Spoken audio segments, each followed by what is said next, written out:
नमस्कार बच्चों, कैसे हैं भाई आप। आशा करता हूं कि आप सब अच्छे से होंगे, स्वस्थ होंगे, मस्त होंगे और अपनी स्टडीज़ में व्यस्त भी होंगे। डेली आप नई चीज़ों को हम लोगों के साथ सीख रहे हैं, बहुत अच्छी बात है। डे वाइज डे आप इम्प्रूव भी करते जा रहे हैं और आपका आने वाला माइनर भी उसी तरह से एक एक दिन करके निकट आता जा रहा है। तो इसी सीखने और सिखाने की प्रक्रिया में मैं संतोष पांडे CLC सीकर से एक बार फिर आपका स्वागत करता हूं आज के इस वीडियो लेक्चर में। और हम लोग पढ़ना स्टार्ट कर चुके हैं प्रोटोजोवन डिजीज़ को। प्रोटोजोवन डिजीज़ में एक अमीबियासिस को या अमीबिक डिसेंट्री को हम लोगों ने कवर किया था लास्ट लेक्चर में, और आज के लेक्चर में हम लोग स्टार्ट करेंगे मलेरिया को, जो एक बहुत ही इम्पॉर्टेंट प्रोटोजोवन डिजीज़ है। क्योंकि इसको पूरी तरह से डिटेल इन्फॉर्मेशन के साथ NCERT में एक्सप्लेन किया गया है और उसी NCERT की बेसिस पर हम लोग अपना एक्सप्लेनेशन थोड़ा और डिटेल फॉर्म में यहाँ पर कंसीडर करेंगे। क्योंकि जो NCERT में चीज़ें दी गई हैं, सिर्फ उतनी चीज़ों से जो क्वेश्चन आए हैं वो कवर नहीं हो पाते हैं, इसीलिए थोड़ा और एक्सप्लेनेटरी फॉर्म देते हुए हम लोग इसको स्टडी करेंगे। क्लियर? तो मुझे उम्मीद है कि आप पूरी तरह से तैयार हैं।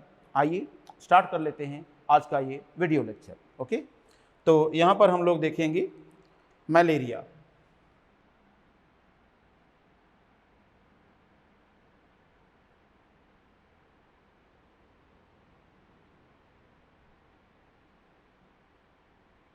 मलेरिया टर्म को ध्यान दें।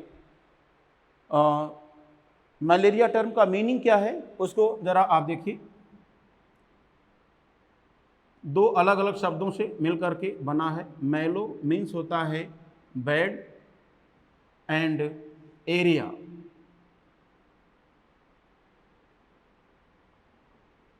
Means air. यहाँ पर आप देखेंगे बेड प्लस एयर, ऐसे आप कर सकते हैं। अब आप कहेंगे कि मलेरिया का बैड एयर से क्या संबंध है, तो आप ध्यान देंगे कि आरंभ में यह रोग दलदली भूमि से निकली हुई दुर्गंध के कारण माना जाता था। दलदली भूमि से उत्पन्न किसके कारण, तो आप कहेंगे दुर्गंध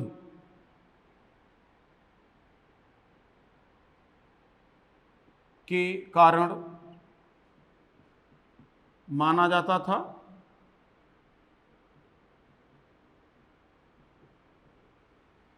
अतः मैक्यूलॉच ने इसे मलेरिया नाम दिया।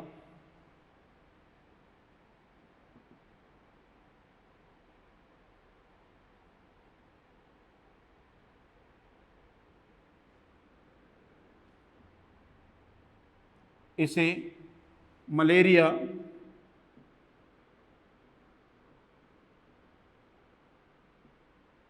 कहा। तो ये कहानी हो जाएगी और सिंपली यहाँ पर हम लोग देख पाएंगे कि ये स्टोरी है। अब यहाँ पर हम लोग देखेंगे कि इसका पैथोजन कौन है, रोगजनक कौन है। आइए थोड़ी सी चर्चा इसकी कर लेते हैं। तो रोगजनक अर्थात पैथोजन, तो पैथोजन होता है, आप देखेंगे प्लाज्मोडियम की जातियां।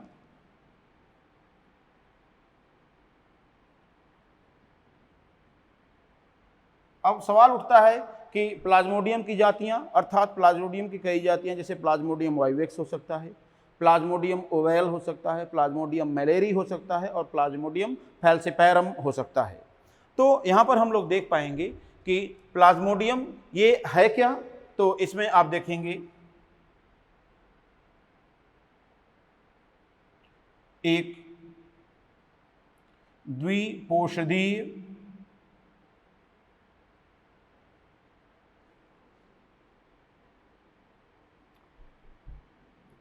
अंतःकोशिकीय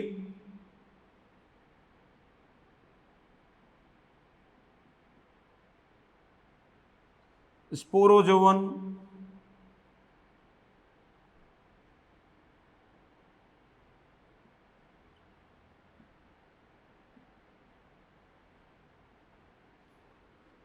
अंतःपरजीवी।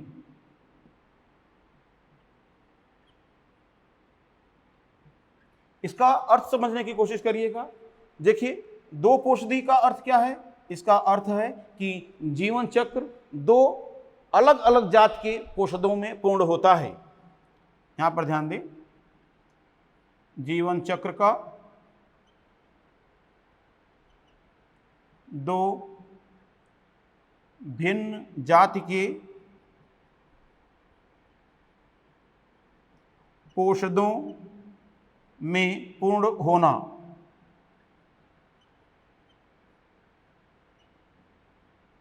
देखिए, एक तो ये हो गया। फिर इसके साथ साथ यहां पर आप देख पाएंगे कि आगे की स्टोरी, अंतःकोशिकीय का क्या अर्थ है? अंतःकोशिकीय का अर्थ होता है कोशिका के भीतर। कहां पर रह रहा है?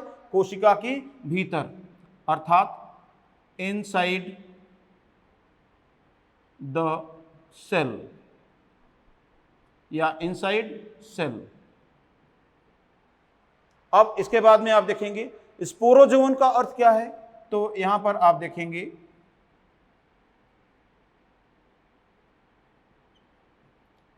प्रोटोजोआ के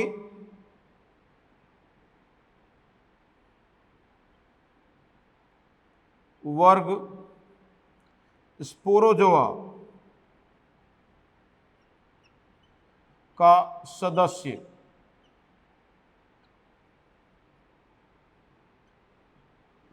जिनमें प्रचलन अनुपस्थित होता है, प्रचलन एब्सेंट होता है। समझ रहे हैं ना? तो इस तरह से हम लोग देख सकते हैं कि ये अर्थ है इसके। अब सवाल उठता है कि अगर द्विपोषदीय है, अर्थात दो पोषदों के भीतर जीवन चक्र पूरा हो रहा है, तो हमें ये बताना पड़ेगा कि इसका प्राथमिक पोषद कौन होगा और द्वितीय पोषद कौन होगा। तो इसमें आप देखेंगे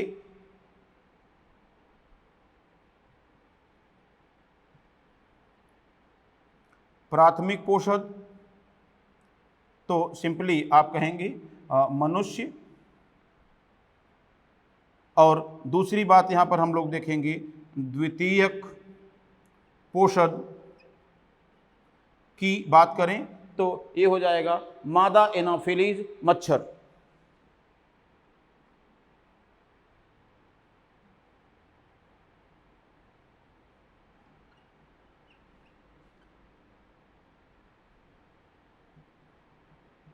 इस तरह से अब एक कहानी हमें और देख लेनी होगी यहीं पर कि फीमेल एनाफिलीज मॉस्किटो हो गई सेकेंडरी होस्ट।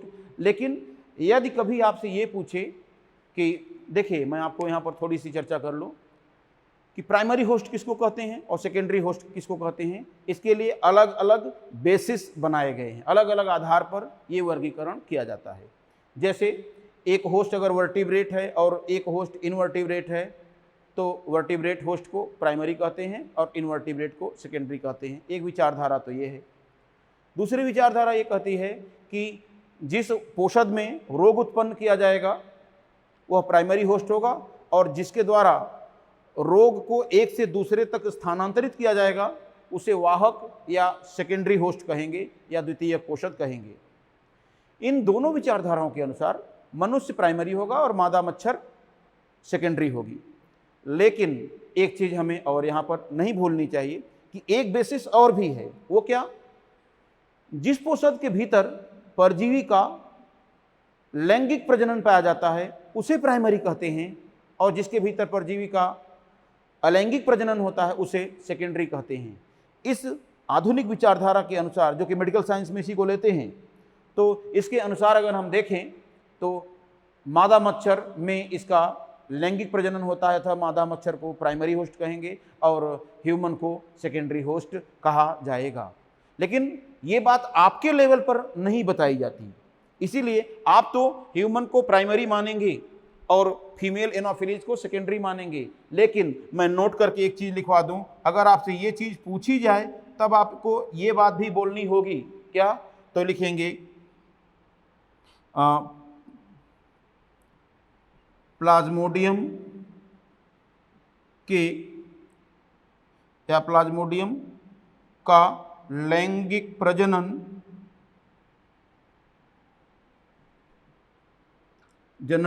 मादा मच्छर में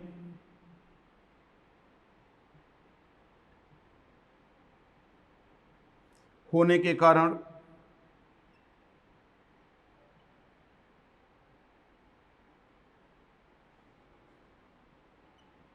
इसे प्राथमिक पोषक भी माना जाता है। तो ये कहानी हम लोगों को यहाँ पर याद रखनी चाहिए। लेकिन अगर लैंगिक जनन के आधार पर पूछे तभी आपको इसे प्राइमरी होस्ट कहना है मादा मच्छर को, अदरवाइज नहीं कहना है। ठीक है ना? नॉर्मल क्वेश्चन में आपको ह्यूमन को प्राइमरी होस्ट कंसीडर करना है। ओके, अब यहां पर हम लोग देखें कि इसकी बात करेंगे।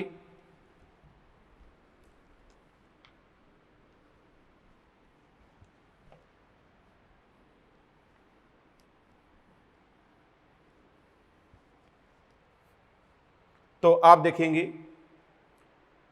प्लाज्मोडियम के जीवन चक्र की प्रमुख प्रावस्थाएं। तो इसमें आप देखेंगे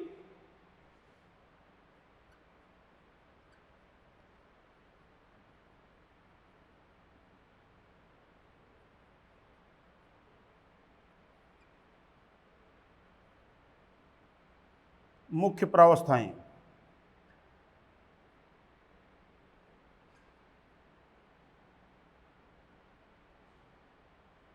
अब हम लोग देखेंगे कि मुख्य प्रावस्थाओं की अगर बात करें तो इसमें आप देखिए क्या कहानी आ रही है, क्या चीज़ समझ में आ रही है आपको।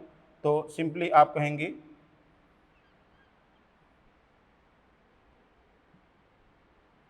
मानव शरीर में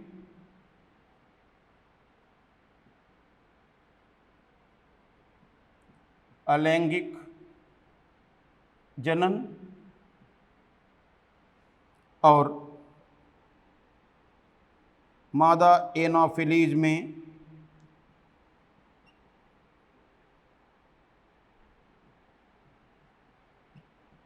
लैंगिक जनन व अलैंगिक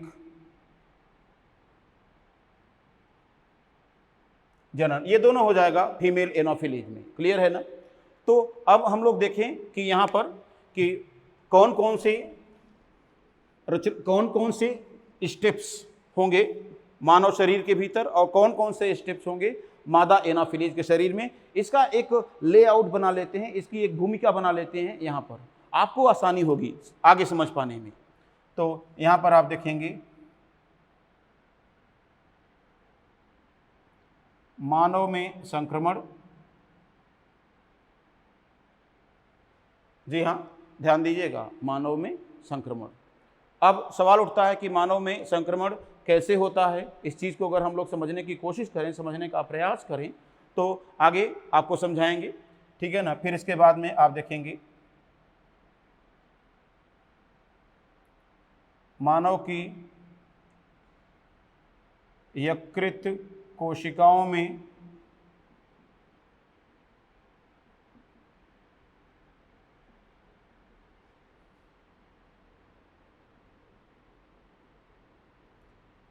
हेपेटोसाइटिक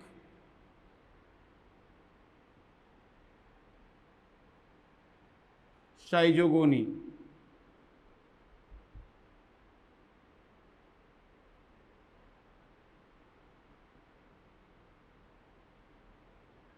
हिपैटोसाइटिक साइजोगोनी जो असल में दो चरणों में पूरी होती है, दो तरह से पूरी होती है। एक तो होती है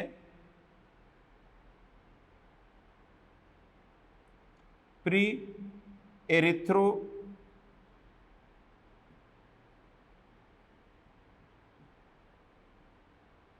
साइटिक साइजोगोनी, और दूसरा होती है अन्य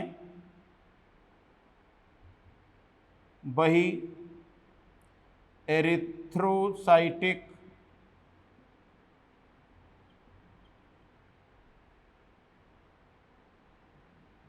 साइजोगोनी। ये दो तरह से होती है। अब इसके बाद में आगे क्या होता है, तो इसके बाद में यहां पर आप देख पाएंगे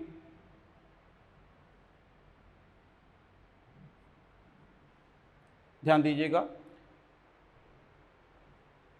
मानव की आरबीसी में संक्रमण,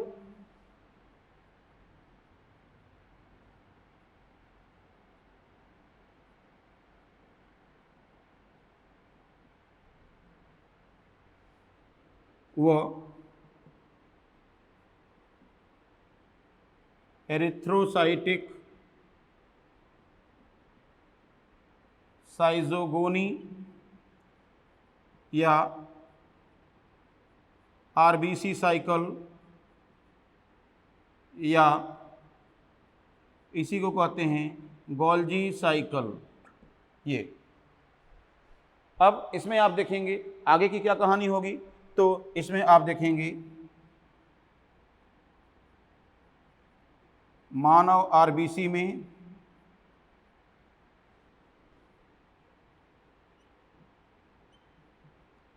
गैमेटोसाइट्स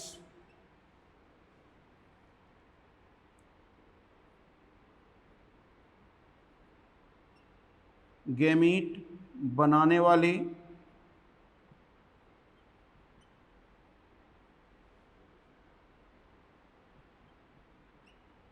लैंगिक प्रावस्था का निर्माण,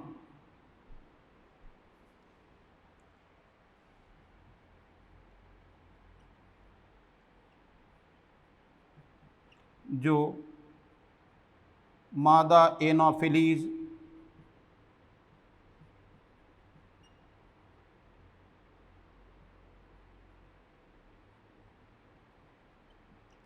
के लिए संक्रामक प्रावस्था है। ये कहानी आप देखेंगे, यहाँ तक की स्थिति होगी मानव शरीर से संबंधित। अब फिर इसके बाद में हम लोग देखें तो और कहानी क्या हो जाएगी, तो आप कहेंगे मादा एनोफिलीज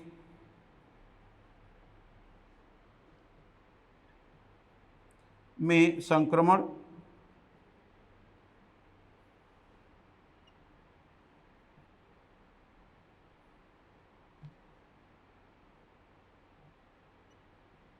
गैमीट फॉर्मेशन,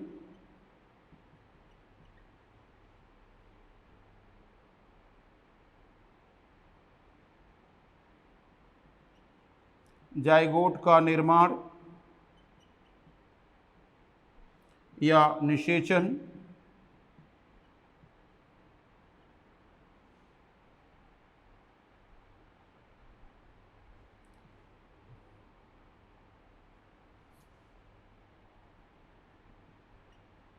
ऊकाइनीट का निर्माण,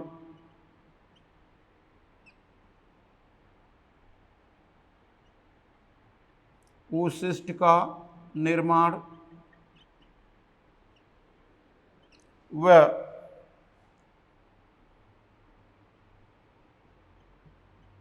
स्पोरोगोनी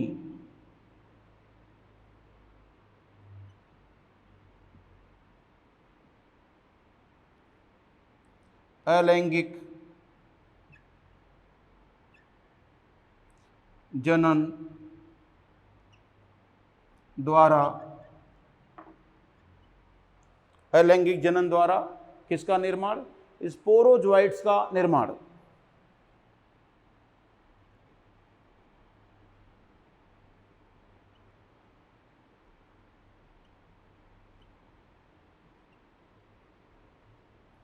जो मानव के लिए संक्रामक प्रावस्था है।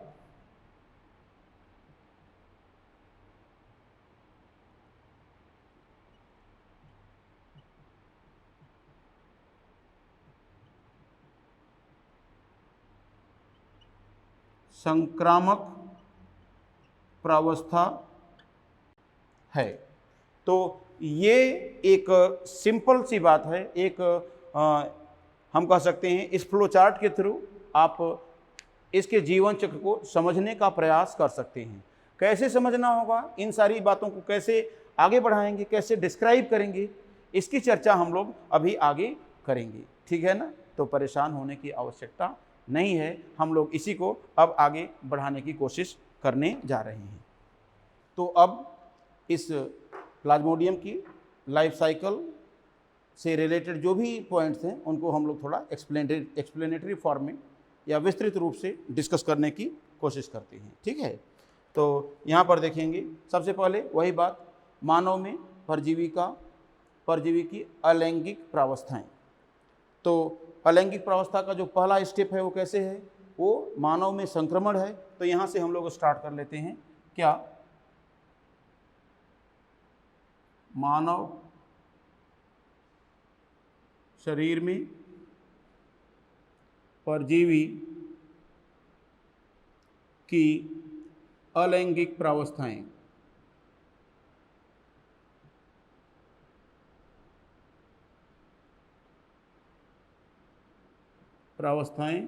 या अलैंगिक जनन।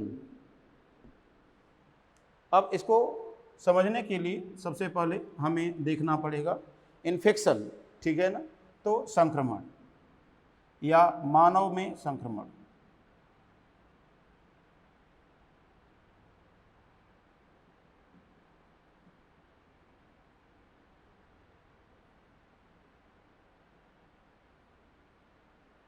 जी हाँ। अब मानव के लिए संक्रामक प्रावस्था कौन है, स्पोरोजोइट। तो इसमें आप लिखेंगे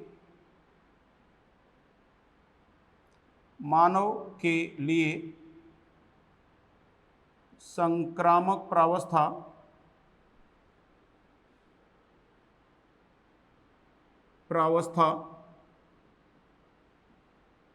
कौन है जी, तो आप कहेंगे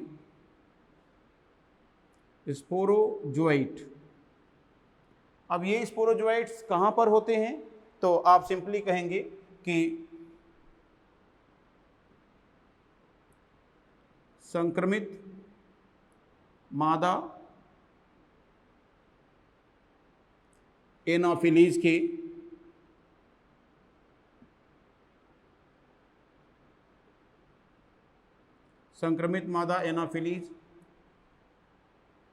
की लार ग्रंथि में या लार में स्थित। तो ये है। अब ये संक्रमण होता कैसा है, तो जब संक्रमित मादा मच्छर किसी मनुष्य को काटती है तो उसी समय ये स्पोरोजोइट्स हजारों की संख्या में मानव शरीर में प्रविष्ट हो जाते हैं। तो यहाँ पर सिंपली कहेंगे जब मादा मच्छर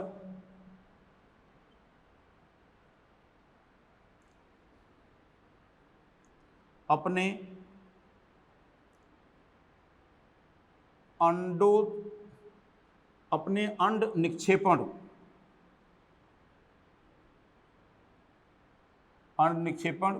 के लिए प्रोटीन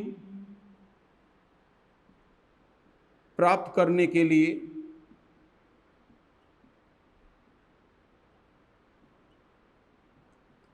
व्यक्ति को काटती है,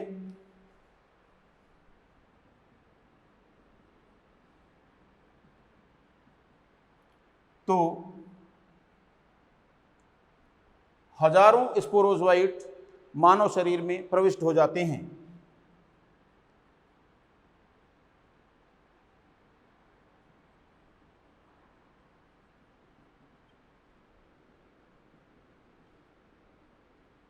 मानव रुधिर में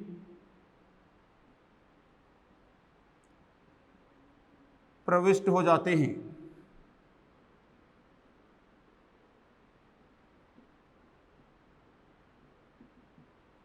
तो ये कहानी आप देख सकते हैं। अब सवाल उठता है कि इसके बाद आगे की चीज़ हम लोग देखें तो क्या कहानी होगी। अब ये स्पोरोजोइट मानव रुधिर में पहुंच गए तो कहाँ जाएंगे?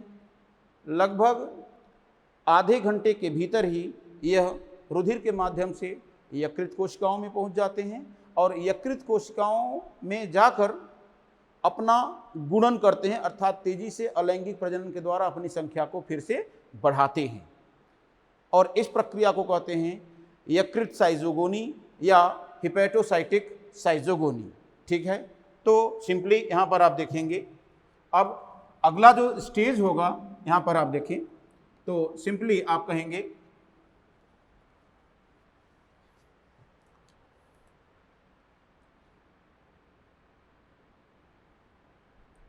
यकृत साइजोगोनी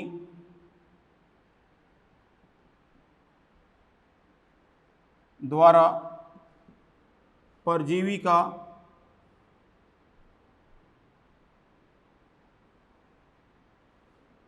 मानव यकृत कोशिकाओं में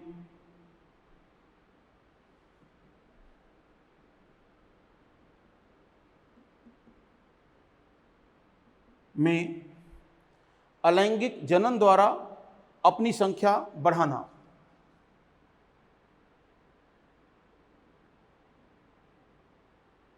अलैंगिक जनन द्वारा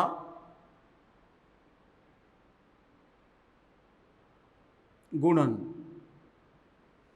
अब सवाल उठता है कि अब ये यकृत साइजोगोनी समझ रहे हैं ना, तो यहाँ पर सिंपली हम लोग कह सकते हैं कि परजीवी का मानव यकृत कोशिकाओं में अलैंगिक जनन द्वारा गुणन। कैसे?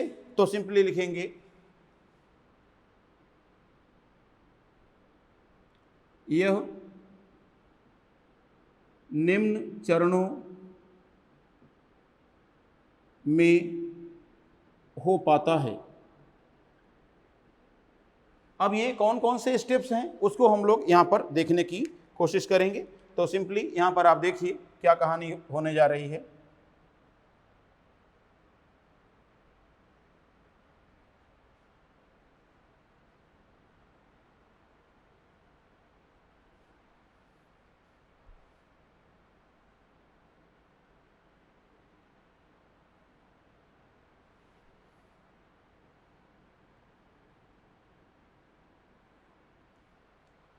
सिंपली यहाँ पर हमें देखना होगा कि मान लीजिए ये ब्लड कैपिलरी है और इस ब्लड कैपिलरी से होकर के यहाँ पर आप देखिए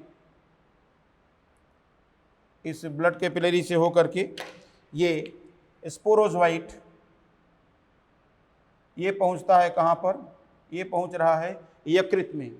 और यकृत में यह स्पोरोजोइट अपनी, ध्यान दें, विशिष्ट अंगों के द्वारा रुधिर केशिका की दीवार को तोड़ करके यकृत कोशिका में प्रवेश करेगा। तो यहाँ पर आप देखेंगे यकृत कोशिका में प्रवेश करने के बाद ये छोटे से अमीबा के रूप में विकसित हो जाएगा। आप देखिए किस रूप में? छोटे से अमीबा के रूप में ये विकसित हो जाएगा।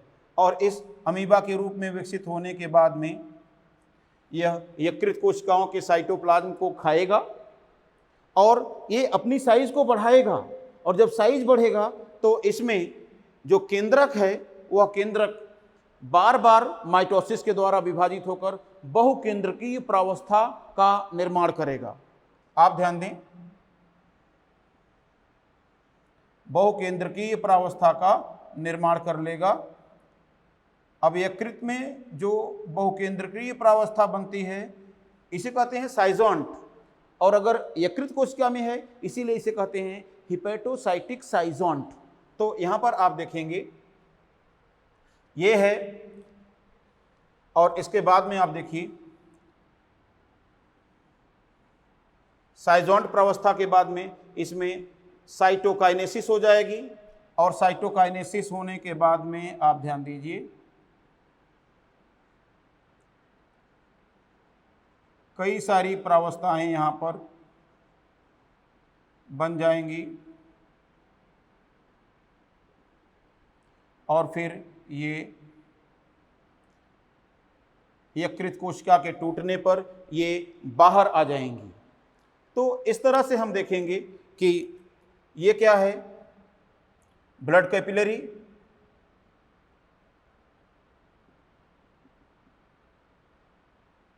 और ये क्या है तो आप कहेंगे स्पोरोजोइट,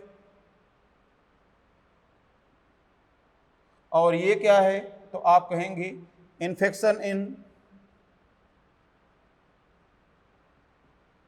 इन लिवर सेल्स, और ये है आप देखिए लिवर सेल या हिपैटोसाइट,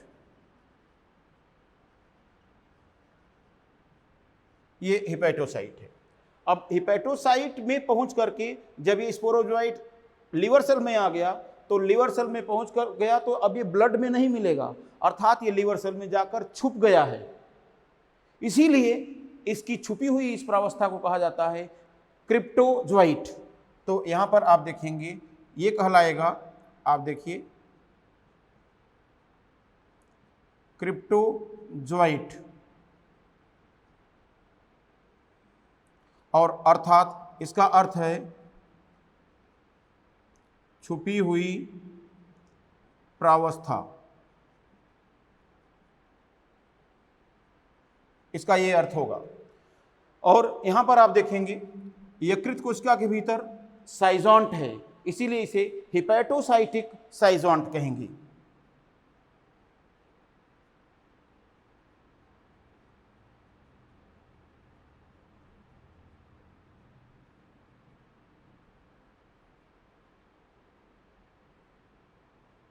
अब साइज़ोंट का अर्थ क्या है तो यहां पर देखेंगे बहुकेंद्रकीय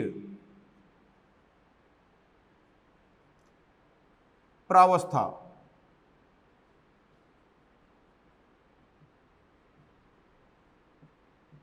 बहुकेंद्रकीय प्रावस्था।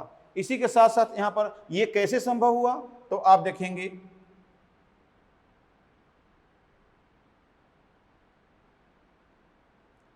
रिपीटेड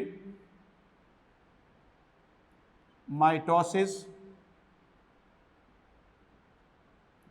इन न्यूक्लियस,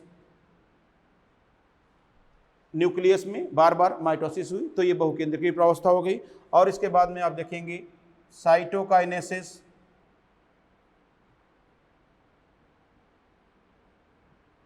अर्थात कोशिका द्रव्य विभाजन। तो कोशिका द्रव्य भी विभाजित हो जाएगा तो हर केंद्रक के चारों ओर छोटी छोटी प्रावस्थाएं बन जाएंगी। और अब इसमें आप देखेंगे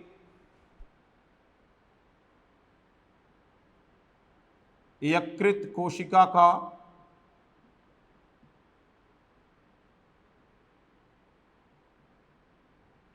टूटना। अब इस यकृत कोशिका के टूटने से क्या होगा तो आप देखेंगे इससे मुक्त होते हैं क्या, तो इससे मुक्त होते हैं यहां पर आप देखिए क्रिप्टोमीरोजोइट,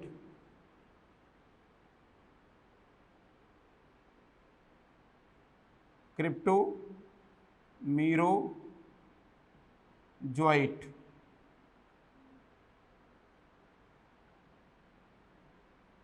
इस तरह से।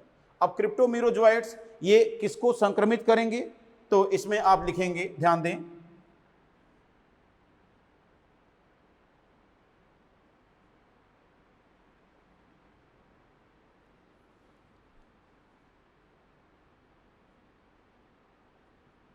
जो आरबीसी व यकृत कोशिकाओं को संक्रमित करते हैं।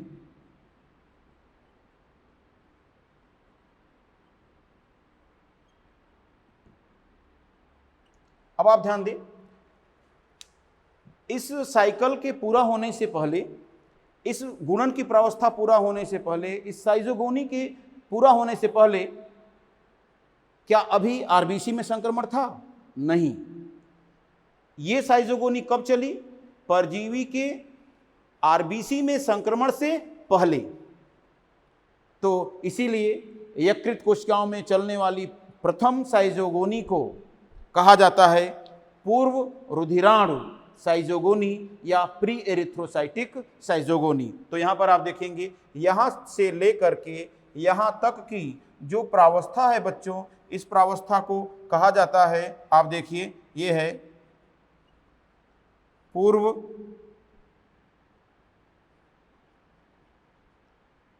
लाल रुधिराणु साइजोगोनी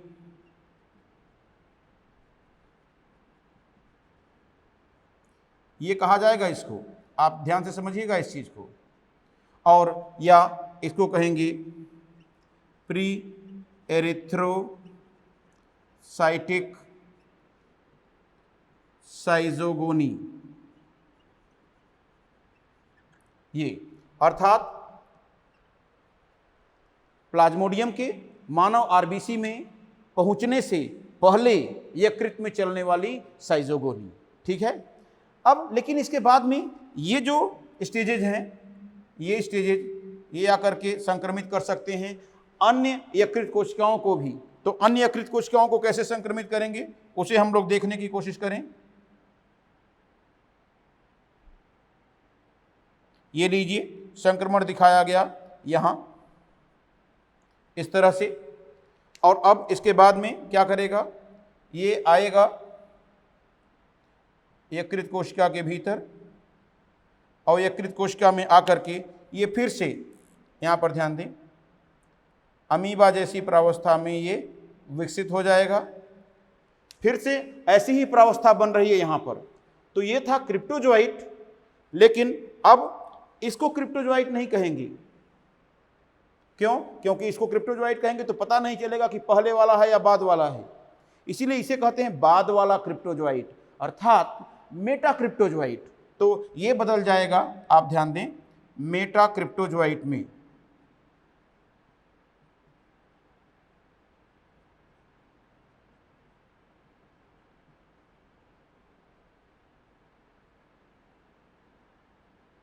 अब मेटा क्रिप्टोजोआइट क्या करेगा, यहां लीवर सेल के साइटोप्लाज्म को फीड करेगा, खाएगा और फिर ग्रो करेगा, और ग्रो करेगा तो फिर से वही प्रक्रिया, ऐसी ही प्रक्रिया यहां पर भी हो जाएगी। कैसे?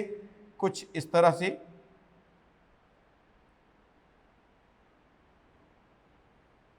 आप ध्यान दीजिए, ये हो जाएगा कुछ इस तरह से। अगेन आप देख सकते हैं कि क्या हो रहा है यहां पर। तो सिंपली आप कहेंगे रिपीटेड माइटोसिस।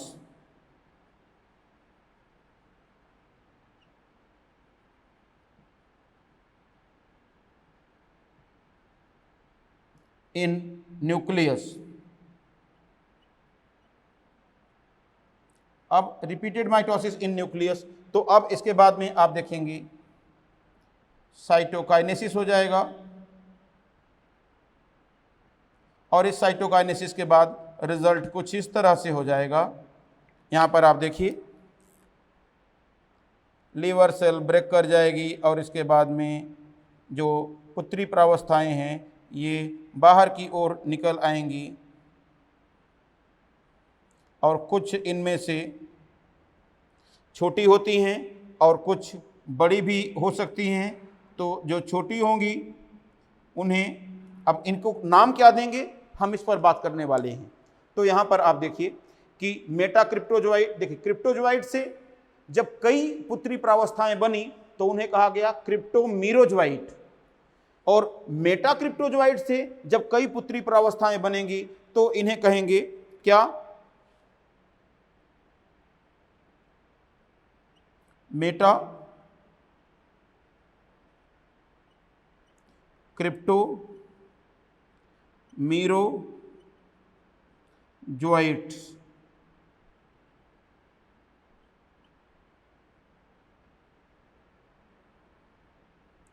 और आप ध्यान दें, और ये भी तो वही हैं, इनको भी आप कहेंगे मेटा क्रिप्टो मीरो ज्वाइट्स।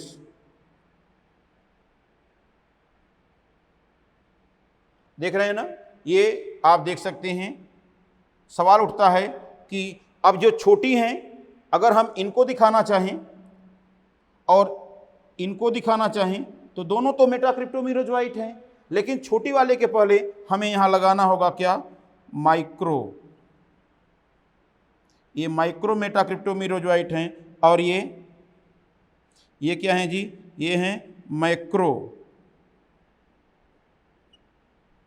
ये मैक्रो मेटा क्रिप्टो मीरो ज्वाइट हैं। ये दोनों अंतर हमें देख के चलना होगा कि जो छोटी हैं माइक्रो मेटा क्रिप्टो मीरो ज्वाइट और जो बड़ी हैं वो मैक्रो मेटा क्रिप्टो मीरो ज्वाइट। अब देखेंगे कि यह किसको इन्फेक्ट कर सकती हैं, तो आप देखेंगे आरबीसी व यकृत कोशिका में संक्रमण, और यह इनके लिए आप कहेंगे तो ये केवल यकृत कोशिका को संक्रमित करती हैं। तो ये कहानी आपको देखेंगे, और आप ध्यान दीजिए कि जब ये साइजोगोनी चल रही थी तब परजीवी का संक्रमण आरबीसी में नहीं हुआ था, इसीलिए इसको कहा गया प्री एरिथ्रोसाइटिक साइजोगोनी। लेकिन जब ये साइजोगोनी चल रही थी तो आप देखिए कि ये लीवर सेल में भी जा चुका था और आरबीसी में, अर्थात ये साइजोगोनी आरबीसी चक्र के या आरबीसी की साइजोगोनी के समांतर चलती है। इसीलिए इसे हम आरबीसी के पहले वाली साइजोगोनी नहीं कह सकते, ये आरबीसी के बाद वाली भी नहीं कह सकते, बल्कि आरबीसी के बाहर चलने वाली अन्य साइजोगोनी कह सकते हैं। तो इसीलिए इसको कहा जाता है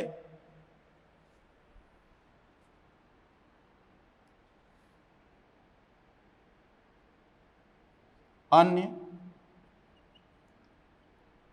बही रुधिराणु साइजोगोनी, ये कही जाएगी, ये कहा जाएगा इस चक्र के लिए। तो इस तरह से बच्चों आरबीसी के बाहर अर्थात लीवर सेल में जो गुणन की प्रावस्था परजीवी की होती है वो इस तरह से दो चक्रों के माध्यम, मतलब इस तरह के दो तरह के साइजोगोनी के माध्यम से होती है, और इन दोनों साइजोगोनी को मिलाकर कहते हैं यकृत साइजोगोनी या हिपैटोसाइटिक साइजोगोनी, जो कि दो तरह से होती है। पहला है प्री एरिथ्रोसाइटिक साइजोगोनी और दूसरा है अदर एक्सो एरिथ्रोसाइटिक साइजोगोनी। ठीक है ना। तो इस तरह से हम लोग यहाँ पर इंग्लिश में भी इसको चाहें तो लिख लें, क्या, अदर एक्सो एरिथ्रोसाइटिक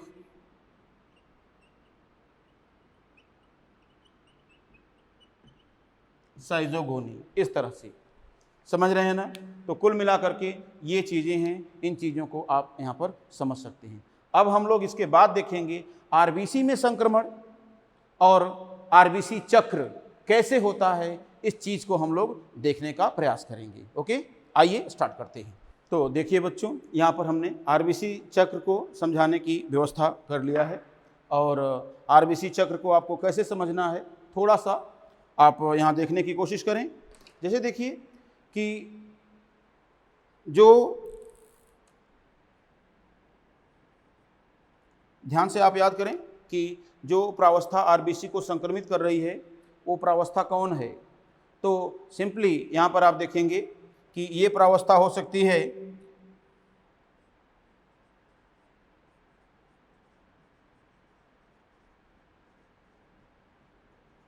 क्रिप्टोमीरोज्वाइट हो सकता है, अर्थात प्री एरिथ्रोसाइटिक साइजोगोनी का प्रोडक्ट हो सकता है, और क्रिप्टोमीरोज्वाइट के बाद की जो स्टेजेज हैं मेटाक्रिप्टोमीरोज्वाइट वो भी हो सकती हैं। तो इसीलिए हम यहाँ पर लिख सकते हैं या मेटा क्रिप्टोमीरोजोइट्स ये भी हो सकते हैं। और इस आरबीसी की साइकिल से जो बाद में यहाँ पर अवस्थाएं उत्पन्न होती हैं, आरबीसी साइकिल यहाँ पर पूर्ण होता है, तब जो अवस्थाएं पूरी निकलती हैं उनको कहते हैं मीरोजोइट्स या साइजोजोइट्स। तो ये भी हो सकती हैं।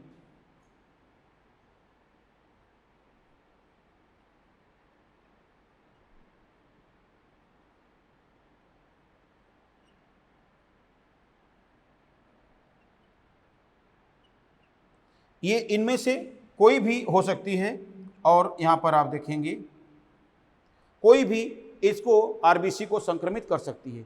लेकिन अगर पूछा जाए कि आरबीसी को पहली बार कौन संक्रमित करता है, तो पहली बार इन तीनों में से कौन संक्रमित करेगी? जो सबसे पहले बनी होगी। तो सबसे पहले बनती हैं ये, इसीलिए आरबीसी में पहला संक्रमण इनके द्वारा होता है, क्रिप्टोमीरोजोइट्स के द्वारा। तो आप लिखेंगे आरबीसी में प्रथम संक्रमण के लिए जिम्मेदार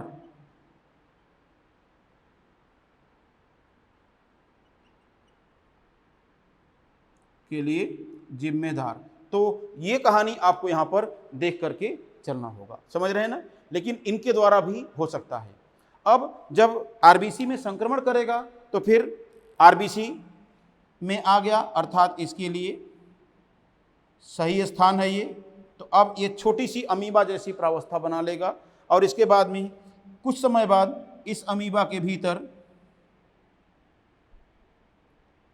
एक बीच में रिक्तिका बन जाती है और इसका साइटोप्लाज्म आप देखिए किनारे की ओर चला जाता है और केंद्रक भी किनारे की ओर चला जाता है और इसीलिए यह एक अंगूठी के जैसी रचना के रूप में दिखाई देने लगता है, जिसे मुद्रिका प्रावस्था या अंगूठी प्रावस्था या सिग्नेट रिंग स्टेज कहा जाता है।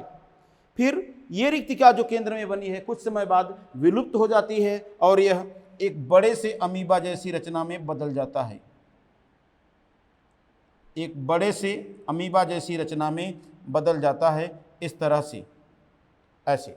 इसे कहते हैं वयस्क प्रावस्था, एडल्ट फेज या वयस्क ट्रोफोजोइट प्रावस्था, ये हो गई। और इसी प्रावस्था के भीतर कुछ विषैले हीमोज्वाइन के कण दिखाई देते हैं जो कि हीमोग्लोबिन के हीम के विखंडन से बनते हैं। तो इनको भी आपको याद रखना होगा। अभी हम सबको लिखेंगे, अभी समझाते हुए चल रहे हैं आपको। आगे चल करके इसमें जब ये बड़ा हो गया है तो अब इसमें विभाजन होगा और विभाजन के लिए इसका केंद्रक बार बार डिवाइड होगा। किसके द्वारा? सूत्री विभाजन के द्वारा। अर्थात सूत्री विभाजन के द्वारा ये विभाजित होकर के एक बहुकेंद्रकीय प्रावस्था को बनाएगा। अर्थात बहुकेंद्रकीय के लिए हम लोग यूज करते हैं किसको? साइजोंट को। तो साइजोंट प्रावस्था या बहुकेंद्रकीय प्रावस्था बनाएगा और यह साइजोंट आरबीसी में है, इसीलिए इसको हिपैटोसाइटिक साइजोंट नहीं कहेंगे, इसे कहेंगे एरिथ्रोसाइटिक साइजोंट। क्या कहेंगे? एरिथ्रोसाइटिक साइजोंट, अर्थात आरबीसी के भीतर का बहुकेंद्रकीय प्रावस्था। और फिर साइटोकाइनेसिस हो जाएगी और जब साइटोकाइनेसिस हो जाएगी बच्चों तो इसके भीतर कई पुत्री प्रावस्थाएं इस तरह से बनकर तैयार हो जाएंगी। इस तरह से आप देखेंगे कई डॉटर स्टेजेज या पुत्री प्रावस्थाएं बनकर तैयार हो जाएंगी जो आरबीसी के टूट जाने के पश्चात यहाँ पर आप देखेंगे इस तरह से आरबीसी से बाहर अर्थात रुधिर के प्लाज्मा में मुक्त हो जाएंगी। तो रुधिर प्लाज्मा में मुक्त हो जाएंगी तो ये जा कर के दूसरी आरबीसी को भी संक्रमित कर सकती हैं इस आरबीसी चक्र को चलाने के लिए। और कई आरबीसी चक्र पूरा हो जाने के बाद ये आप देखेंगे कि इन प्रावस्थाओं आरबीसी में जाकर के इस चक्र को नहीं चलाएंगी बल्कि आरबीसी में जाकर के गेमिटोसाइड प्रावस्थाओं में विकसित होने लगती हैं।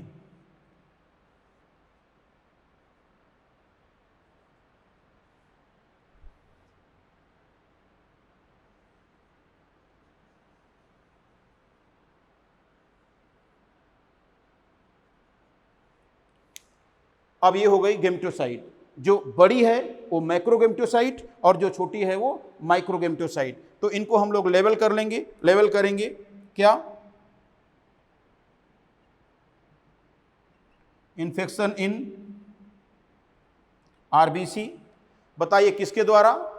तो आप कहेंगे इस साइजोगोनी के प्रोडक्ट द्वारा भी हो सकता है और हिपेटोसाइटिक साइजोगोनी के द्वारा भी हो सकता है। तो आरबीसी में संक्रमण की बात अगर हम करने जा रहे हैं तो हम लिखेंगे किसी भी साइजोगोनी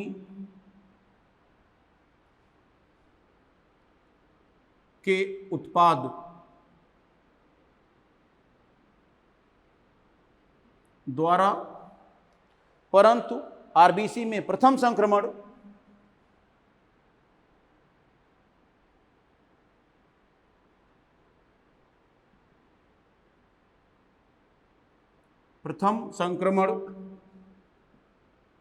चलिए बताइए किसके द्वारा? तो आप कहेंगे क्रिप्टोमीरोजोइट के द्वारा।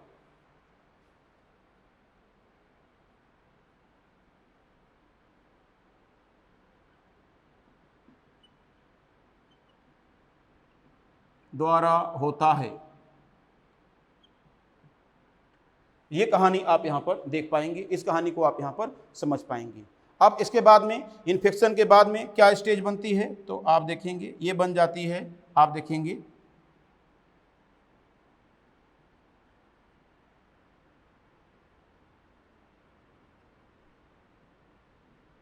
यंग ट्रोफोजोइट प्रावस्था, और ये बन जाएगी आप देखेंगे मुद्रिका प्रावस्था,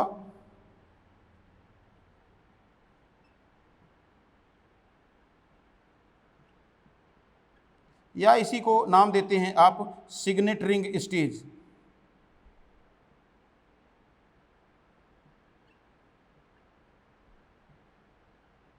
सिग्नेट रिंग स्टेज। और फिर इसके बाद में यहां पर हम लोग कंसीडर करें तो आप देखेंगे ये हो जाएगा क्या? तो आप लिखेंगे वयस्क ट्रोफोजोइट।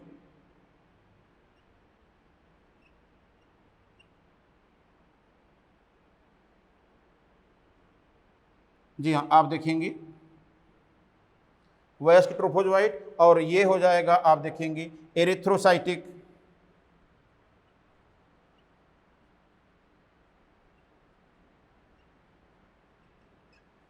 साइजोंट।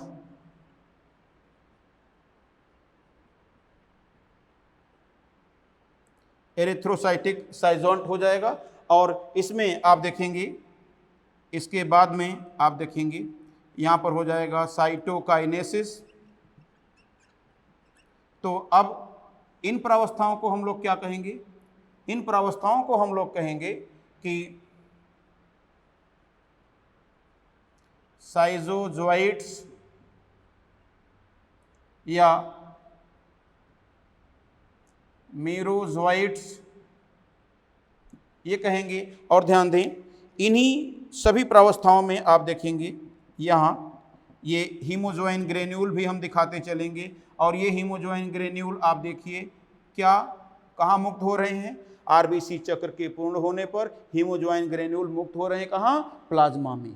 तो आप देखेंगे इन्हें दिखा रहे हैं हीमोजोइन कणिकाएं। अब इनका महत्व क्या हो गया? तो आप कहेंगे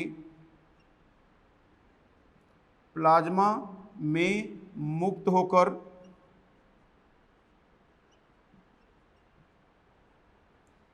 मलेरिया,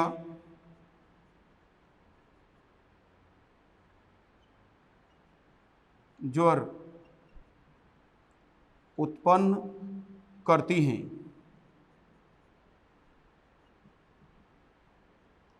लेकिन एक चीज ध्यान रखना होगा कि पहली बार मुक्त होकर उत्पन्न नहीं करेंगी। जब क्योंकि पहली बार कम मात्रा में ये रहती हैं, इसीलिए फीवर उत्पन्न करने के लिए पर्याप्त नहीं है। लेकिन जब 3-4 साइकिल पूरा हो जाता है 3 या 4 साइकिल के पूरा होने के बाद में ये पर्याप्त मात्रा में प्लाज्मा में मुक्त होती हैं और तब यह मलेरिया का ज्वर उत्पन्न करने के लिए पर्याप्त हो जाती हैं। और इस तरह से आप देख पाएंगे आरबीसी चक्र की व्यवस्था। और अब ये क्या है तो आप देखेंगे, सिंपली हम ये कहानी दिखाएंगे कब, ये स्टोरी हमें दिखाना पड़ेगा कई आरबीसी चक्र के बाद। यहां पर ध्यान दें,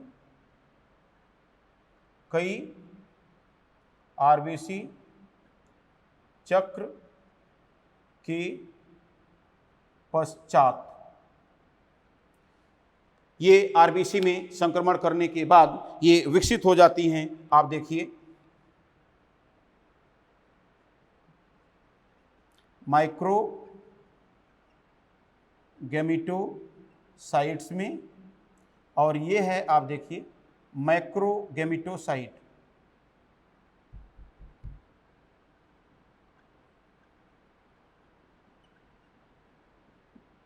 और इन दोनों को मिलाकर हम लोग कहते हैं क्या, गैमेटोसाइट्स, अर्थात युग्मक निर्मात्री कोशिकाएं। और माइक्रोगैमेटोसाइट माइक्रोगैमेट बनाएगी, अर्थात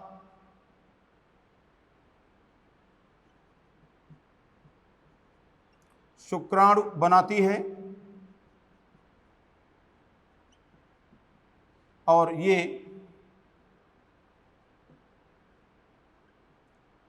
अंडाणु को, यहां हम कहेंगे शुक्राणुओं का निर्माण करती हैं, और इनको कहेंगे अंडाणु बनाती है। एक्चुअल में एक माइक्रोगैमेटोसाइट से एक ही अंडाणु बनता है, जबकि शुक्राणुओं की संख्या हम बात करेंगे तो ये 6 से 8 शुक्राणुओं का निर्माण करती है एक माइक्रोगैमेटोसाइट, जबकि मैक्रोगैमेटोसाइट अकेले एक ओवम को बनाएगी, और वो भी यहां पर नहीं, ये अंडाणु और शुक्राणु के निर्माण की प्रक्रिया मादा मच्छर के शरीर में होगी। आगे हम लोग उसको डिस्कस करेंगे। तो आप देखेंगे ये जो गैमेटोसाइट्स हैं ये क्या हैं, इनकी खास बात ये है कि ये मादा मच्छर के लिए संक्रामक प्रावस्था हैं। अर्थात यहां पर आप देखेंगे ये हैं मादा एनाफिलीज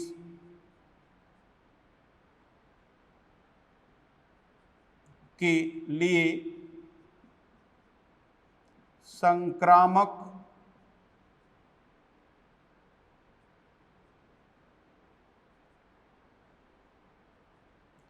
प्रावस्था। जी हाँ, ये भी क्वेश्चन पूछता है कि मादा फीमेल एनाफिलीज के लिए इन्फेक्टिव स्टेज कौन है, तो ये गैमेटोसाइट्स हो जाएंगी। तो इस तरह से बच्चों आपने आरबीसी चक्र को देख लिया है, और इस तरह से आरबीसी चक्र की कहानी पूर्ण हो जाती है इसके साथ ही। क्लियर है ना? तो चलिए यहाँ पर हम लोग बात करेंगे, सिंपली आप देख सकते हैं कि इतनी देख रहे हैं। तो इसके बाद की जो बातें होंगी वो हम लोग अगले क्लास में कंटिन्यू करेंगे। तब तक के लिए दीजिए मुझे इजाज़त, मिलता हूँ आपसे अगले लेक्चर में। ओके, थैंक यू, जय हिंद, जय CLC।